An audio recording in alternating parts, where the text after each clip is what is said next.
வந்து பெரம்பூர்ல தான் இருக்கேன். இப்பயும் வந்து அம்மா வீட்ல நார்த் மெட்ராஸ் தான். உள்ள வரும்போது அவ்வளவு வைபா இருக்கும். நார்த் மெட்ராஸ் தான் எனக்கு அவ்வளவு பிடிக்கும்.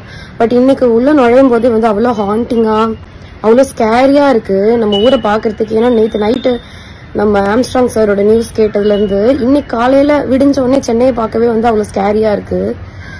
அவ்வளவு பெரிய ஒரு தலைவர், ஒரு தேசிய கட்சியோட தலைவர் அசால்ட்டா ஒரு 6 பேர் வந்து வெட்டி போட்டு போயிட்டு இருக்காங்க. இந்த தைரியம் எங்க இருந்து வந்தது? ஆல்ரெடி அவர் இழந்தாச்சு, அதுவே அநியாயமான விஷயம் மனசு பதறுது. அடுத்தது என்ன தோணுதுன்னா, இதுக்கப்புறம் அரெஸ்ட் பண்ணிட்டு இந்த ஒரு 6 பேரை கூட்டு வந்து கொடுப்பாங்கல்ல, நியூஸ்ல எல்லாம் காட்டுவாங்கல்ல, அந்த 6 பேராவது நிஜமாவே வெட்டின 6 பேர் தானா, இல்ல யாரையாவது கூட்டு வந்து சரண்டர் பண்ண வைப்பாங்களா அப்படின்னு இன்னொரு பக்கம் ஒரு பயமா இருக்கு. எப்படி நம்புறது? நீங்க அரெஸ்டே பண்ணா கூட இவங்கதான் வெட்டியிருப்பாங்கன்னு எப்படி நம்புறது? ஏன்னா சும்மா ஒரு கோவத்துல அப்படியே வெட்டிட்டு போனா அது வேற, அதுவே தப்பு, அது வேற கதை.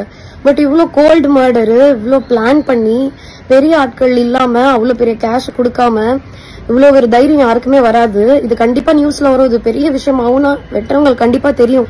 அப்ப வந்து ஒரு பிளானிங் இல்லாம அதை பண்ணிருப்பாங்க. மகாராஜான்னு ஒரு படம், அந்த படத்துல வந்து ஒரு குப்பை தொட்டி காணா போவோம். குப்பை தொட்டிங்கிறது கொஞ்சம் எக்ஸாஜரேட்டடா இருந்தாலும் நட்டீஸ் வந்து எல்லாருக்கும் போன் பண்ணுவாரு, போலீஸார் பேர் எல்லாம் போன் பண்ணுவாரு. இந்த மாதிரி ஒரு கேஸ் இருக்கு, நீ வந்து ஆஜராவரியா, நீ அதுக்கு பதிலா திருநன் ஒத்துக்கிறியா நிறைய பேரை கேட்பாரு. அப்ப அது டெஃபினட்டா அது வந்து எல்லா இடத்துலயும் நடக்கிறது தானே. ஒரு சின்ன கேஸ்க்கே யாரோ பண்ணதுக்கு ஆள் கிடைக்கலன்னு யாரோ ஒருத்தங்க ஒத்துக்கிறதுக்கு போறாங்கன்னா, இவ்வளவு பெரிய கேஸ் முன்னாடியே பிளான் பண்ணி நீங்க மர்டர் பண்ணிருக்கீங்க. அப்ப அதுல வந்து நீங்க கவலைப்படாதீங்க, இதுக்கு பதிலா இந்த 6 பசங்க வந்துருவாங்க அப்படின்னு சொல்லிட்டு முன்னாடியே பிளான் பண்ணாம பண்ணிருப்பாங்களா அப்படின்னு மனசு வந்து பதறுது. நிஜமாவே நீங்க கூட்டு வந்தா கூட எங்களால இனிமே நம்ப முடியாது யாருன்னு.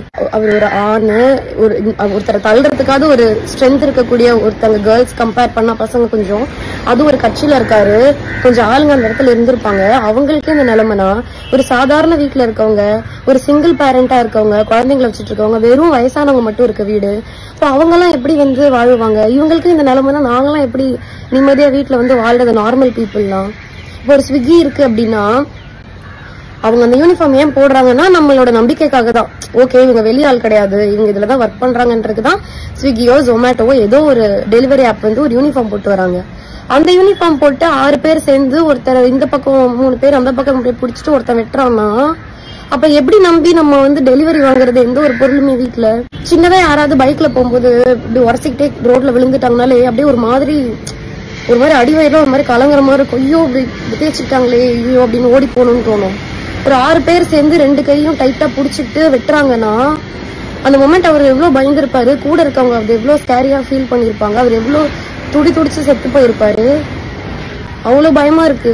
சும்மா ஒரு எலெக்ஷன் டைம்ல நான் விகடன ஷோ முடிச்சுட்டு நைட்டு வரத்துக்கு ஒரு 12:30 ஆயிடுச்சு. ஷோ நைட்டு லேட்டா தான் முடிஞ்சது.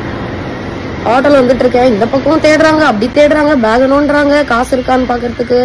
சாரிப்பா, இது வந்து செக்அப் எலெக்ஷன்னால அப்படின்றாங்க. அதுக்கு அவ்வளவு செக்அப் பண்றீங்க, நல்ல விஷயம் தான், ஆனா அதுக்கு அவ்வளவு செக்அப் பண்றீங்க. லைசன்ஸ் இருக்கான்னு கேட்டு அவ்வளவு செக்அப் பண்றீங்க, ஹெல்மெட் போடலன்னா நிக்க வச்சு அவ்வளவு செக்அப் பண்றீங்க. அங்க ஒரு 3 போலீஸ் நிக்கிறீங்க, அவர்கிட்ட போய் பேசுங்க, இன்னொருத்தட்ட அனுப்பி விடுறீங்க, கொலை பண்ணவங்க மாதிரி லைன்ல நிக்க வைக்கிறீங்க அந்த இடத்துல. இது எல்லாமே ஸ்ட்ரிக்டா ஃபாலோ பண்ணணும் தான், ஆனா அதுல அவ்வளவு ஸ்ட்ரிக்டா இருக்கு. நீங்க இவ்வளவு அருவா எடுத்துட்டு வந்துட்டு 6 பேர் 2 பைக்ல வராங்கன்னா எப்படி கவனிக்காம இருந்தீங்க? அதை எப்படி நீங்க பாக்காம இருக்கீங்க? அப்ப சின்ன சின்ன விஷயத்தெல்லாம் நல்லா பாக்குறீங்க, திட்டுறீங்க, பெரிய பெரிய விஷயத்துல விட்டுறீங்களே. ஆல்ரெடி துடிச்சு சாவர ரேப் எல்லாம் வந்து நார்மலைஸ் பண்ணியாச்சு. அம்மாப்பா பேப்பரை தரல ஒரே ரேப் நியூஸ் அப்படின்னு சொல்லி அதை கேஷுவல் ஆக்கியாச்சு. இப்ப அடுத்து இந்த மாதிரி கோல் மாடல்ஸ்லயும் கேஷுவல் ஆக்கிடுவாங்க போல. ஆமா, இங்க கூட ஒரு கொலை, அங்க கூட ஒரு கொலை. ஏன்னா இவ்வளவு பெரிய ஆளே செத்து போயிட்டாரு. இன்னும் எத்தனை நாள் பேசுவீங்கன்னு தெரியல. 2-3 நாள் பேசுவீங்களா பிரேக்கிங் நியூஸ்ல, அதுக்கப்புறம் அடுத்த நியூஸ் பார்த்துட்டு போயிருவீங்க. இதுவே கேஷுவல் ஆயிடுச்சு. அப்ப சாதாரண மக்களுக்கு இந்த மாதிரி நடந்தா அது இன்னும் கேஷுவல் ஆயிடும். ஆமா, அவருக்கே நடந்தது எல்லாம் நடக்காது அப்படின்னு அதுவும் நார்மலைஸ் ஆயிடும். பேசாம வீட்டுக்கு வீடு ஒரு துப்பாக்கி கொடுத்துருங்க, ஒரு ஃபேமிலிக்கு ஒரு துப்பாக்கி, அது ஒரு குண்டுன்னு சொல்லி கொடுத்துருங்க. ஃபார்ம் எல்லாம் ஃபில் பண்ணி கூட அட்ரஸ் வாங்கி கூட கொடுத்துருங்க. பொண்ணுங்க வீட்டுல ரோட்ல நைட்டு தனியா போனாலும் இந்த மாதிரி யாராவது வெளியே போறாங்க டவுட்ஃபுல்லா இருக்க டைம்லயாச்சும் நாங்க யூஸ் பண்ணிக்கிறோம். ஒருவேளை இன்னொருத்தன் அதே துப்பாக்கியால அவன் ஃபேமிலி துப்பாக்கியால எங்க பொண்ணா கூட எங்க கிட்ட இருக்கிறத வச்சு யாரும் ஹெல்ப் பண்ணி அவனை சுடுறாங்கன்னு வைங்களேன், எங்களை சுட்டவன் தான் சாவான். ஓகேவா? நானும் செத்துறோம், அவங்களும் செத்துருவாங்க, ஆனா எங்களை சுட்டவன் தான் சாவான். ஆனா இப்படி பண்ணும்போது நீங்க குற்றவாளின்னு ஒருத்தர் கொண்டு வந்து நிறுத்தும் போது எப்படி நம்புறது? நிஜமா அவர் வெட்டினவர் தான் வராரான்னு எப்படி தெரியும்? முன்கூட்டியே ஆஜராகிறதுக்கு இப்ப நான் தான் தப்பானு சொல்லி போய் அரெஸ்ட் சரண்டர் ஆயிடு அப்படின்னு சொல்றதுக்கு ஆள் ரெடி பண்ணாம போயிருப்பாங்கன்னு என்ன நிச்சயம்? நாங்க எப்படி அதை நம்புறது?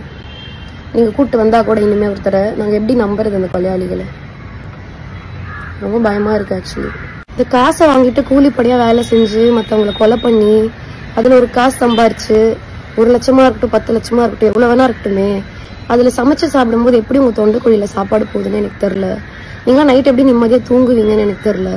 உங்க ஃபேமிலியில இருக்கவங்க, உங்க ஒய்ஃப், உங்க குழந்தைலாம் எப்போ அப்பாக்கு அடுத்து என்ன ஆகும், அவர் யார் அரெஸ்ட் பண்ணுவா, அவர் யார் கொலை பண்ணுவான்னு பயந்துட்டு தானே வாழ்வாங்க. அப்படி என்ன இந்த வேலையில ஒண்ணு உங்களுக்கு இருக்குன்னு எனக்கு தெரியல. யாராவது அந்த மாதிரி இருக்கீங்கன்னா, சப்போஸ் இந்த வீடியோ பாத்தீங்கன்னா ஏதோ ஸ்க்ரால் பண்ணும்போது நீங்க எனக்கு கூட மெசேஜ் பண்ணுங்க. நான் யார்கிட்டயும் அந்த மெசேஜ் காட்ட மாட்டேன். நீங்க எனக்கு கூட மெசேஜ் பண்ணுங்க.